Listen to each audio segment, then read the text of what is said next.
ਰਣੀ ਟੇਕੇ ਨਾ ਜੀ ਬਾਰਡਰ ਦੇ ਉੱਤੇ ਡੈਪੂਟੇਸ਼ਨ ਜਿਹੜੇ ਆ ਉਹ ਕਹਿੰਦੇ ਵੀ ਤੇਜ਼ੀ ਦੇ ਨਾਲ ਵੱਧ ਰਹੀਆਂ ਆ ਤੇ ਕਾਨੂੰਨੀ ਤੌਰ ਦੇ ਉੱਤੇ ਜਿਹੜੀਆਂ ਅੜਚਨਾਂ ਜਾਂ ਰੁਕਾਵਟਾਂ ਪਾਈਆਂ ਜਾ ਸਕਦੀਆਂ ਜਾਂ ਕਾਨੂੰਨੀ ਤੌਰ ਦੇ ਉੱਤੇ ਜਿਹੜਾ ਰੋਕਿਆ ਜਾ ਸਕਦਾ ਇਹ ਸਾਰੀਆਂ ਚੀਜ਼ਾਂ ਨੂੰ ਮੈਕਸੀਕੋ ਬਾਰਡਰ ਦੀ ਜਿਹੜੀ ਕ੍ਰੋਸਿੰਗ ਆ ਉਸ ਦੇ ਵੱਲ ਨੂੰ ਵੀ ਸਰਕਾਰ ਜਿਹੜੀ ਆ ਉਹ ਤੇਜ਼ੀ ਦੇ ਨਾਲ ਕਰ ਰਹੀ ਹੈ ਕੰਮ।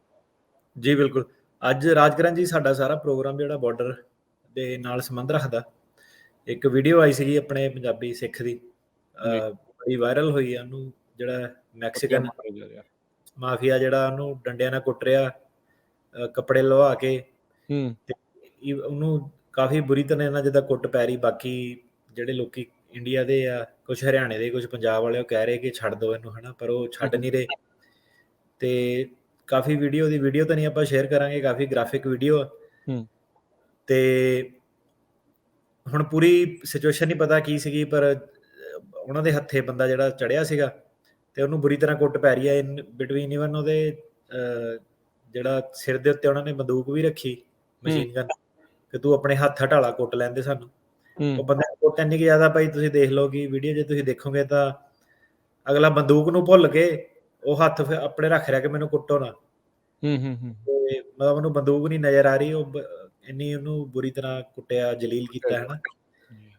ਤੇ ਬਾਰਡਰ ਦੇ ਨਾਲ ਇਹ ਖਬਰ ਹੁਣ ਰੈਲੇਵੈਂਟ ਇਸ ਲਈ ਹੈ ਕਿਉਂਕਿ ਜਿਹੜਾ ਅਮਰੀਕਾ, ਉਹਨਾਂ ਨੇ ਜਿਹੜਾ ਟਾਈਟਲ 42B ਸੀਗਾ ਕੋਵਿਡ ਦੇ ਕਰਕੇ ਜਿਹੜਾ ਰੋਕਿਆ ਜਾ ਸਕਦਾ ਸੀਗਾ, ਉਹ ਖਤਮ ਹੋ ਰਿਹਾ ਮਈ 11 ਨੂੰ। ਤੇ ਉਸ ਤੋਂ ਪਹਿਲਾਂ ਕਹਿੰਦੇ ਕਿ ਇਹ ਰੂਲ ਜਿਹੜਾ ਇਹਨਾਂ ਦਾ ਲਾਗੂ ਹੋ ਜਾਣਾ। ਥਰਡ ਕੰਟਰੀ ਟ੍ਰਾਂਜ਼ਿਟ ਬੈਨ, ਮਤਲਬ ਕਿ ਤੀਜੀ ਕੰਟਰੀ ਦੇ ਵਿੱਚ ਜਿੱਥੇ ਤੁਸੀਂ ਪੈਰ ਰੱਖ ਕੇ ਆਉਂਦੇ ਆ ਉੱਥੇ ਤੁਸੀਂ ਅਸਾਈਲਮ ਜਿਹੜਾ ਆਪਣਾ ਅਪਲਾਈ ਕਰਨਾ ਤੁਹਾਡਾ ਜ਼ਰੂਰੀ ਆ। ਸੋ ਉਸ ਬਾਰੇ ਅੱਜ ਜਿਹੜੀ ਸਾਰੀ ਚਰਚਾ ਹੋਊਗੀ। ਜਿਹੜੇ ਨਵੇਂ ਲੋਕੀ ਆਉਣ ਦੇ ਲਈ ਤਿਆਰ ਆ ਜਾਂ ਜਿਹੜਾ ਦੇ ਪਲਾਨ ਆ ਕਿ ਉਹਨਾਂ ਨੇ ਅਮਰੀਕਾ ਬਾਰਡਰ ਟੱਪਣਾ। ਹੁਣ ਬਾਰਡਰ ਟੱਪਣ ਦੀ ਕਿਸੇ ਨੂੰ ਸਾਡੇ ਸਲਾਹ ਨਹੀਂ ਹੈਗੀ। ਇਹ ਪ੍ਰੋਗਰਾਮ ਨੂੰ ਇੱਦਾਂ ਨਾਲ ਲਿਆ ਜਾਵੇ ਕਿ ਆਪਾਂ ਬਾਰਡਰ ਟੱਪਣਾ ਤੁਹਾਨੂੰ ਇਨਕਰੇਜ ਕਰ ਰਹੇ ਹਾਂ, ਨਾ ਹੀ ਸਾਡੀ ਕੋਈ ਵੀ ਸਲਾਹ ਜਿਹੜੀ ਰੇਡੀਓ ਤੇ ਹੈਗੀ ਹੈ ਲੀਗਲ ਐਡਵਾਈਸ ਨਹੀਂ ਹੈਗੀ। ਐਂਡ ਆਫ ਦਾ ਡੇ ਇੱਕ ਰੇਡੀਓ ਟਾਕ ਸ਼ੋਅ 'ਚ ਲਿਮਿਟਡ ਇਨਫੋਰਮੇਸ਼ਨ, ਲਿਮਿਟਡ ਫੈਕਟਸ ਦੇ ਬੇਸ ਤੇ ਡਿਸਕਸ ਹੁੰਦੀ ਹੈ। ਸੋ ਸਾਰਿਆਂ ਨੂੰ ਕਲੇਮਰ ਆ ਕਿ ਆਪੋ ਆਪਣੇ ਵਕੀਲ ਨਾਲ ਪੂਰੀ ਡਿਟੇਲ ਦੇ ਵਿੱਚ ਗੱਲ ਕਰੋ ਆਪਣੇ ਕੇਸ ਦੀ। ਤੇ ਇਹ ਜਿਹੜਾ ਸ਼ੋਅ ਸੁਣ ਕੇ ਨਹੀਂ ਕਿ ਮੈਂ ਸ਼ੋਅ ਸੁਣਿਆ ਸੀ ਤੇ ਮੈਂ ਲੀਗਲ ਐਕਸ਼ਨ ਆਪ ਹੀ ਲੈ ਲਿਆ।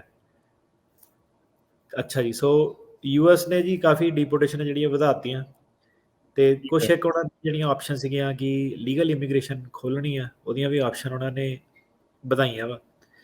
ਸੋ ਜਿਹੜੀਆਂ ਡੀਪੋਰਟੇਸ਼ਨ ਜਿਹੜੀਆਂ ਹੈਗੀਆਂ ਕਾਫੀ ਗਿਣਤੀ 'ਚ ਹੁਣ ਵੱਧ ਰਹੀਆਂ। ਤੇ ਜਿਹੜੀਆਂ ਉਹਨਾਂ ਦੀਆਂ ਫਲਾਈਟਸ ਹੁੰਦੀਆਂ, ਡੀਪੋਰਟੇਸ਼ਨ ਫਲਾਈਟ ਜਿਹਨੂੰ ਕਹਿੰਦੇ ਆ, ਉਹਨਾਂ ਨੂੰ ਡਬਲ ਜਾਂ ਟ੍ਰਿਪਲ ਇਹਨਾਂ ਨੇ ਕਰ ਦੇਣਾ ਕਿ ਇੰਨੇ ਲੋਕੀ ਇਹ ਕਹਿੰਦੇ ਕਿ ਹੁਣ ਵਾਪਸ ਭੇਜਣੇ ਆ। ਡਿਪਾਰਟਮੈਂਟ ਆਫ ਹੋਮਲੈਂਡ ਸਿਕਿਉਰਿਟੀ ਨੇ ਅਨਾਊਂਸ ਕੀਤਾ ਕਿ ਪਹਿਲਾਂ ਜਿੱਦਾਂ ਹਫ਼ਤੇ ਲੱਗਦੇ ਸੀਗੇ ਲੋਕਾਂ ਨੂੰ ਪ੍ਰੋਸੈਸ ਕਰਨ ਲਈ, ਉਹਨਾਂ ਦੇ ਬਿਆਨ ਸੁਣਨ ਲਈ, ਤੇ ਹੁਣ ਕੁਛ ਘੰਟਿਆਂ ਦੇ ਵਿੱਚ ਜਾਂ ਕੁਛ ਦਿਨਾਂ ਦੇ ਵਿੱਚ ਉਹਨਾਂ ਨੇ ਜਿਹੜਾ ਸਪੀਡ ਵਰਤਣੀ ਹੈ ਤੇ ਲੋਕਾਂ ਨੂੰ ਵਾਪਸ ਜਿਹੜਾ ਭੇਜਣਾ।